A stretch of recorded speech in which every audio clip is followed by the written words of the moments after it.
باغی بادشاہ کی فوج اور مالی مدد کر رہے ہیں۔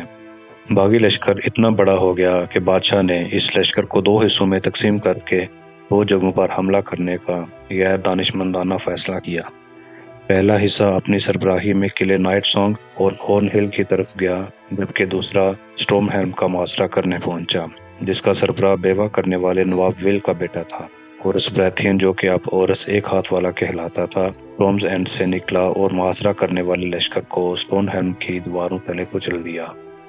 نواب ویل اورس کے سامنے زخمی حالت میں لایا گیا، اورس نے یہ کہتے ہوئے کہ تمہارے باپ نے میرا ہاتھ کاٹا تھا، اب میں اس کا بدلہ لوں گا۔ قیدی نواب ویل کا ہاتھ کاٹ دیا، پھر دوسرا ہاتھ اور پھر دونوں پاؤں کاٹے کہ یہ سود وصول کیا ہے۔ ہورس براتھین واپس جاتے ہوئے زخموں کی تاب نہ لاتے ہوئے مر گیا، لیکن اس کے بیٹے نے یہ کہا کہ مرتے ہوئے وہ نواب ویل کے کٹے ہوئے ہاتھوں اور پاؤں کو، جو کہ اس کے خیمے میں لٹکے ہوئے تھے، تو دیکھ کر مسکراتا ہوا گیا۔ خود باغی بادشاہ کا انجام بھی ایسا ہی ہوا۔ نائٹ سانگ پر قبضہ کرنے میں ناکامی پر وہ محاصرہ اٹھا کر مغرب کی طرف چل پڑا اور پیچھے نائٹ سانگ کے نواب نے اپنے لشکر کے ساتھ حملہ کر دیا۔ ساتھ میں نواب ڈونڈارین اور نواب سیمول ٹارلی ہورن ہل سے اپنے لشکر سمیت آ ملے اور تینوں نے مل کر ڈورنش لشکر کو ذبح کر ڈالا۔ گدھ بادشاہ زندہ پکڑا گیا اور اس کو برہنہ کر کے سیمول ٹارلی نے 2 کھمبوں سے باندھ دیا۔ شاعروں کے مطابق اس کا جسم انہیں گیدھوں نے نوچ ڈالا جس سے اس نے اپنا نام اپنایا تھا۔ مستقبل میں بھی کئی بہروپیوں نے گدھ بادشاہ کا خطاب اپنایا، لیکن وہ اسی بادشاہ کی نسل سے تھے یا نہیں اس کا یقین نہیں۔ سب سے پہلے بغاوت کرنے والے کا انجام سب سے آخر میں ہوا۔ خدا کی آنکھ جھیل یعنی لیک کوٹس آئی کے کنارے واقع ایک گاؤں میں شاہی اور باغی لشکروں کا آمنا سامنا ہوا۔ سرخ ہیرن نے اینس کے وزیر کو موت کے گھاٹ اتارا، لیکن پھر وزیر کے خادم نے باغی بادشاہ کا کام تمام کر دیا۔ واپس آنے پر بادشاہ نے اس خادم کو نائٹ بنا دیا اور بغاوت کو چلنے والے تمام نوابوں کو مال و دولت اور آبرو سے نوازا، لیکن سب سے بڑا تحفہ اپنے بھائی شہزادہ میگور ٹارگیرین کو دیا۔ کنگز لینڈنگ واپسی پر میگور کو ہیرو کا درجہ ملا اور بادشاہ نے اسے اپنا خاص وزیر بنا دیا۔ ایگون کی شاہی تلوار بلیک فائر میگور کو بطور تحفہ دی۔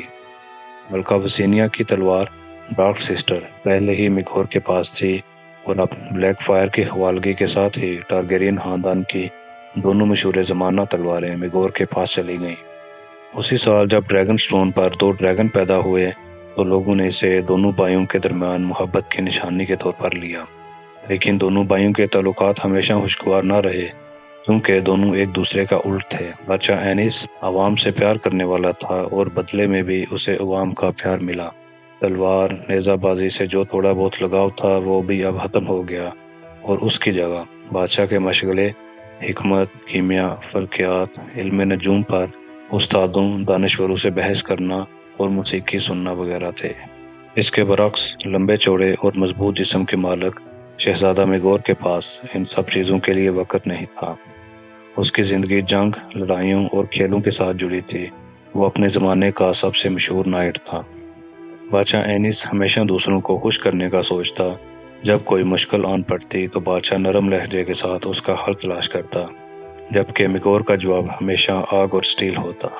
بادشاہ اینس جلدی اپنے مشیروں کی بات مان لیتا، لیکن میگور فولاد کی طرح پکا اور کبھی نہ ٹوٹنے والا تھا۔ اس سب کے باوجود دونوں بھائی ساتھ مل کر سلطنت کا انتظام چلاتے رہے اور تاج پوشی کے 29ویں سال شہزادہ میگور، جو کہ ابھی تک بے اولاد تھا، نے اعلان کیا کہ اس کی بیوی بانج صاحب اور ہیرن ہال کے نئے نواب کی بیٹی ایلس ہاروے سے شادی کر لی۔ ڈریگن سٹون پر موجود پجاری نے شادی کی رسومات ادا کرنے سے معذرت کر لی، اس لیے ملکہ وسینیا نے ہی یہ رسومات ادا کی۔ یہ شادی بادشاہ کی رضامندی کے خلاف ہوئی تھی، اس لیے دونوں بھائیوں کی آپس میں بحث و تکرار ہوئی۔ اس غصے میں بادشاہ کے ساتھ نواب ہائی ٹاور لیڈی سریس کا باپ بھی شامل تھا، جس نے میگور کو نئی دلہن کے ساتھ کوئی تعلق نہ رکھنے کا کہا۔ اولڈ ٹاؤن کا پجاری اس سے بھی ایک قدم آگے چلا گیا اور نئی دلہن کو طوائف کہہ دیا۔ اس سب کے باوجود میگور اپنی انا پر قائم رہا اور ایگون کی مثال دی کہ جس نے 2 شادیاں کی تھیں۔ بادشاہ کا سمجھانا بھی کام نہ آیا اور اب سلطنت کے نوابوں میں بھی اس کی کھلم کھلا باتیں ہونے لگی۔ بادشاہ نے شہزادے کو 2 اختیار دیے، یا تو نئی بیوی کو طلاق دو یا پھر 5 سال کے لیے جلا وطنی قبول کرو۔ شہزادے نے جلا وطنی قبول کی اور اپنے ڈریگن، نئی دلہن اور تلواروں کو لے کر سمندر پار پینٹوس چلا گیا، جبکہ لیڈی سیریس کنگز لینڈنگ میں ہی تھیں۔